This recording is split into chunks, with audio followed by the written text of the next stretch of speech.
Halo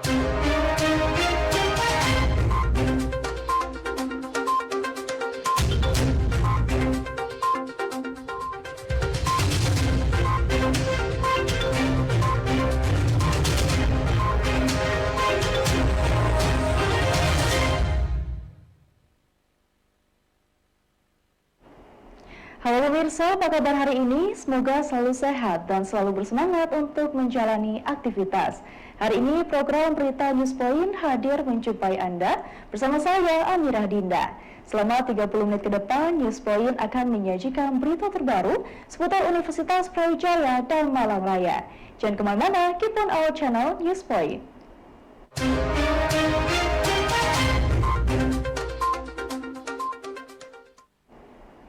Pemirsa, Komisi Pemilihan Umum Kota Malang sedang mempersiapkan panitia pendaftaran pemilih atau Pantarlih yang akan melakukan pendataan dari rumah ke rumah warga dan melakukan pengecekan data pemilih. Menurut Ketua KPU Kota Malang, Aminah Asminingtyas, tahapan ini sangat penting karena terkait dengan kevalidan data pemilihan yang nantinya berhak menggunakan suaranya pada pemilu 2024. Panitia pendaftaran pemilih atau Pantarlih akan siap bertugas pada akhir bulan Januari ini untuk bertugas melakukan pendataan pemilih pada pemilu 2024. KPU Kota Malang saat ini sedang mempersiapkan petugas Pantarlih yang akan bergerak ke rumah warga melakukan pendataan. Panitia yang akan mendaftar pemilih atau yang memakai sidali yang akan datang door to door memverify para pemilih yang untuk itu sebagai memutakhirkan data pemilih yang kita dapatkan dari Kemendagri melalui DP4 itu yang akan dilakukan mulai akhir Januari ini sampai seterusnya. Nah, ini tahapan-tahapannya memang paralel, tidak berseri. Jadi kadang dalam satu waktu itu kita melaksanakan 2-3 tahapan yang berjalan bersama. Minat warga Kota Malang untuk menjadi anggota panitia pemungutan suara cukup tinggi. Tercatat sebanyak 894 warga mendaftar secara online. Ketua KPU Kota Malang, Aminah, melihat hal ini sebagai respon positif warga untuk ikut berpartisipasi mensukseskan pemilu 2024. Selain itu, saat ini semua pendaftaran TPS sudah berlangsung secara online sehingga memudahkan warga untuk mendaftar tanpa harus datang ke kantor KPU. Banyaknya jumlah pendaftar anggota PPS di Kota Malang menurut Ketua KPU menunjukkan dua hal, yaitu tingginya partisipasi untuk ikut mensukseskan pemilu dan sistem online memberikan kemudahan dalam pendaftaran. Saat ini, semua pendaftaran sudah dilakukan secara online sehingga warga dapat melakukan pendaftaran dengan lebih mudah dan cepat tanpa takut kehilangan berkas. Iya, dengan sistem model baru kan ini sudah pakai aplikasi semua, pendaftarannya sudah paperless ya, walaupun tidak murni paperless karena di akhir nanti juga kita minta hard copy-nya, tetapi pendaftarannya sudah terkoneksi dengan si Akbar, nah, sistem ini untuk mendaftar badan ad hoc. Jadi ini teman-teman itu harus punya akun dulu untuk mendaftar, kemudian memenuhi persyaratan yang ada. Dan karena mungkin mudah dan bisa dilakukan dari rumah, ini yang kemudian pesertanya juga banyak. Dari 894 yang mempunyai akun terdaftar di kita, yang melengkapi berkas itu kemarin ada 529, tetapi yang lolos administrasi itu ada 456. Nah, tidak lolosnya administrasi ini ya macam-macam. Ada yang tidak lengkap, ada form-form yang kemudian tidak dilengkapi.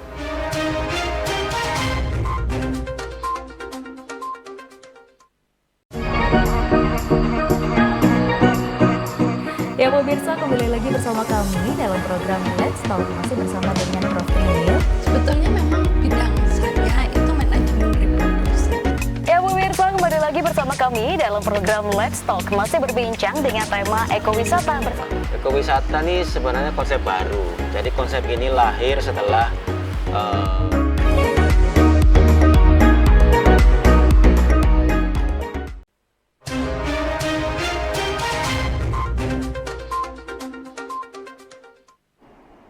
Pemirsa, hasil survei terakhir yang dilakukan oleh Indopol terhadap 3 nama calon presiden menunjukkan terdapat kesamaan basis pemilih antara Anies Baswedan dan Prabowo Subianto, sedangkan untuk Ganjar Pranowo memiliki irisan yang hampir sama dengan pemilih Jokowi. Namun menurut Direktur Eksekutif Indopol, Ratno Sulistianto, masih terdapat 30% pemilih yang belum memberikan pilihan, sehingga pergerakan angka hasil survei ini berpotensi terus berubah. Pergerakan angka hasil survei terhadap 3 nama calon presiden, yaitu Ganjar Pranowo, Anies Baswedan, dan Prabowo, menurut Indopol masih bergerak dinamis. Dari data Indopol, angka untuk Anies Baswedan bergerak naik dan memiliki irisan yang sama dengan pemilih Prabowo. Sedangkan untuk Ganjar memiliki irisan yang hampir sama dengan pemilih Jokowi. Dari fenomena Prabowo memang dengan Anies ini kan masa pemilihnya sama, begitu ya, masa pemilihnya sama. Jadi kira-kira ada pergeseran pemilih, apalagi setelah Prabowo masuk di dalam kabinet, itu ada sebagian yang kecewa, pasti akan memilih figur yang lain. Nah, kebetulan ada Anies Baswedan yang kira-kira sudah dicalonkan oleh Partai Nasdem, sehingga mereka berbondong-bondong ke arah pilihannya itu jatuh pada Anies Baswedan, kira-kira gitu. Nah, sementara ada sekitar 30% yang belum menentukan pilihan.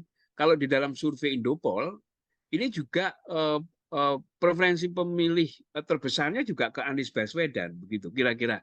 Nah, selain itu ada simulasi misalkan ketika bagaimana ketika head to head antara Ganjar, Anies Prabowo, Ganjar Prabowo, di dalam beberapa lembaga survei menyatakan bahwa Anies paling unggul di dalam pertarungan head to head. Oleh karena itu, kondisi hari ini, kenapa kemudian ada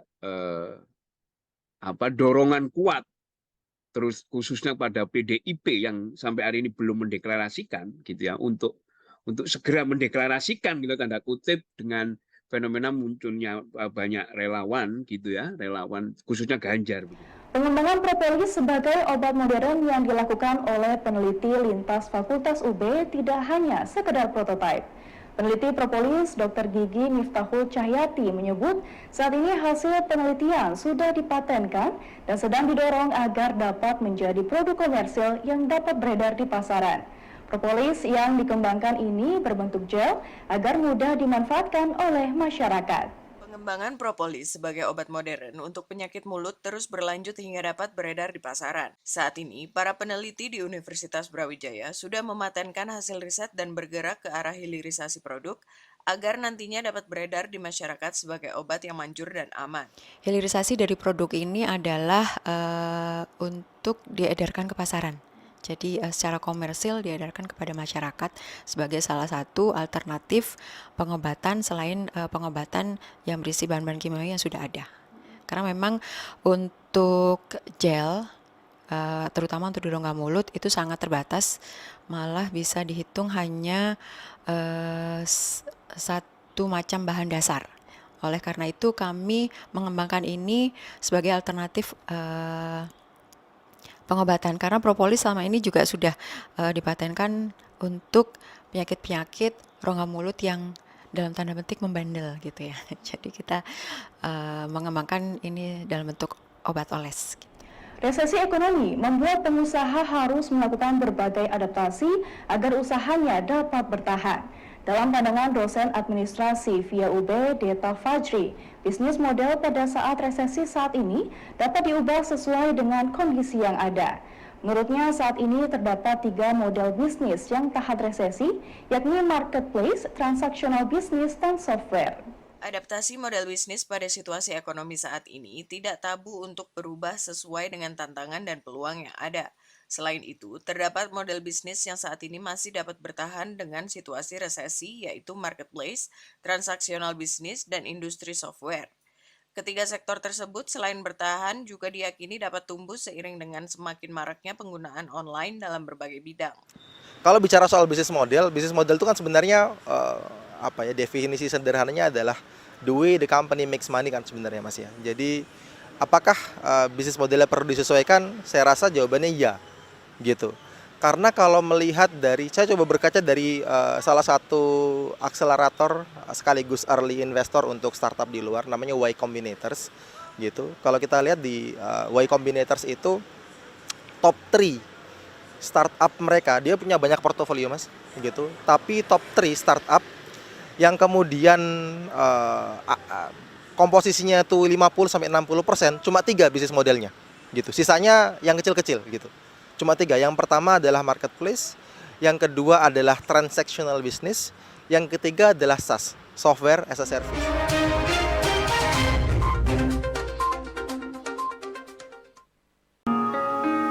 Ya, mana yang kau pilih? Memberi perhatian atau berusaha tak peduli? Dan mana yang lebih melelahkan, berjuang atau melupakanmu kini?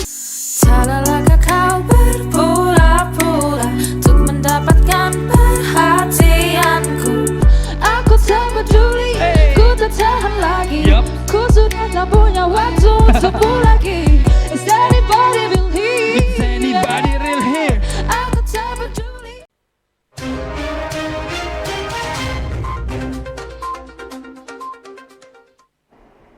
Dosen Administrasi Bisnis UB, Deta Fajri, menjelaskan bahwa model bisnis yang dekat dengan transaksi sehari-hari dapat memiliki pendapatan berulang, memiliki potensi besar untuk tumbuh pada saat ini.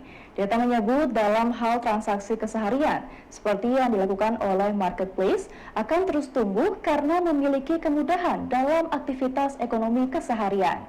Sedangkan pendapatan berulang dapat berwujud pada usaha berbagai aplikasi pembayaran seperti kasir yang sekarang melalui dompet digital. 3 model bisnis digital bagi pelaku startup yang dapat terus tumbuh memiliki kunci dekat dengan transaksi keseharian dan memiliki pendapatan berulang. 2 sektor ini yang saat ini akan terus tumbuh seiring dengan kemudahan dalam penggunaan dan meningkatnya aktivitas masyarakat dalam berbelanja secara digital. Marketplace dan transactional business kenapa kemudian yang terbesar gitu secara valuasi, secara proporsi, karena model bisnis ini model bisnis yang dekat dengan transaksi. Jadi kalau transactional business itu kayak kita bikin bisnis GoPay gitu loh, kan dekat sekali dengan transaksi, kita mudah sekali untuk ngambil potongan kan sebenarnya. Marketplace juga kayak gitu, dekat sekali dengan transaksi karena dia menghubungkan antara buyer dengan seller gitu. Jadi bisnis yang pertama ini atau yang pertama dan kedua ini, marketplace dan juga transactional business, dekat banget dengan transaksi sehingga kemudian mereka mudah untuk mendapatkan potongan dari sana. Yang ketiga SaaS. Kenapa SaaS, software as a service, bisa bertahan gitu dan menjadi proporsi terbesar di Y Combinator? Karena yang namanya SaaS itu duitnya recurring income mas. Recurring income itu berulang dan sifatnya tahunan. Kayak misalkan kita ngomong POS, point of sales-nya Moka misalnya, yang di kasir itu loh. Kalau kasir itu dia pakai Moka kan MOU-nya tahunan, bayarnya juga tahunan atau mungkin juga bulanan, tapi sifatnya kan recurring, berulang gitu, sehingga sekali deal setahun udah beres sebenarnya. Nah, jadi bisnis model perlu disesuaikan, saya rasa perlu gitu. Tinggal mencari bisnis model yang tepat antara needs-nya market dengan core product dari startup itu sendiri. Pameran Art Press Sound yang digelar di Galeri Rawas Kota Batu tidak hanya menampilkan karya seniman yang sudah senior saja, namun juga memberikan panggung kepada seniman muda untuk mulai menampilkan karyanya. Hal ini diakui oleh salah satu seniman muda, Ardiansyah, yang karyanya ikut dalam pameran. Menurutnya hal ini menjadi ruang positif bagi seniman muda untuk mulai dapat mengikuti pameran besar di Kota Batu. Sebanyak 47 seniman yang tampil dalam pameran Art Press Sound tidak hanya terdiri dari para seniman yang sudah senior, namun juga terdapat karya dari seniman muda yang diberikan kesempatan untuk ikut dalam pameran tahunan ini. Tampilnya karya mereka menjadi angin segar agar para seniman muda dapat terus berkarya dan memamerkan karya mereka kepada masyarakat dan wisatawan yang ada di Kota Batu. 47 karya, ada karya instalasi, ada karya batik juga, ada karya lukisan seperti itu. Jadi memang kalau di Batu ini juga yang menarik, yang pameran di sini bukan hanya yang sudah senior-senior, tapi yang masih junior kayak saya juga turut berpameran. Jadi ini ajang silaturahmi yang bagus sih untuk perupa-perupa di Pondok Seni Batu khususnya. Kecintaan terhadap pertunjukan wayang kulit sejak kecil membuat Suyitno terjun menjadi pengrajin wayang kulit. Warga Kecamatan Wagir ini mengaku dirinya sejak kecil sering diajak oleh orang tua menonton wayang kulit dan melihat tetangganya yang menjadi pengrajin. Saat ini Suyitno yang menjadi guru SD BSS ini masih bertahan menjadi pengrajin wayang kulit dengan pangsa pasar yang cukup luas. Kerajinan wayang kulit masih bertahan di Malang Raya. Hal ini ditunjukkan oleh Suyitno, warga Wagir yang masih menekuni profesi membuat kerajinan wayang kulit berdasarkan pesanan dalang dan masyarakat. Suyitno sudah menjalani profesi ini sejak SMP hingga bertahan sampai saat ini.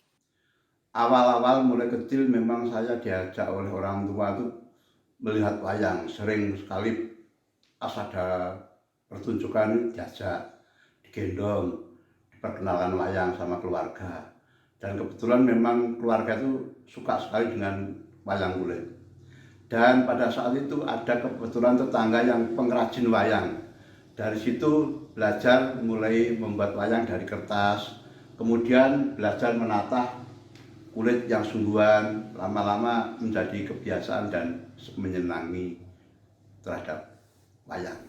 Baik pemirsa, informasi tadi sekaligus menutup perjumpaan kita hari ini. Jangan lupa saksikan News Polling setiap hari pukul 19.30 waktu Indonesia Barat, hanya di TV, Televisi Pendidikan Universitas Brawijaya. Saya Amira Dinda dan seluruh kru yang bertugas pamit undur diri. Terima kasih dan selamat beraktivitas.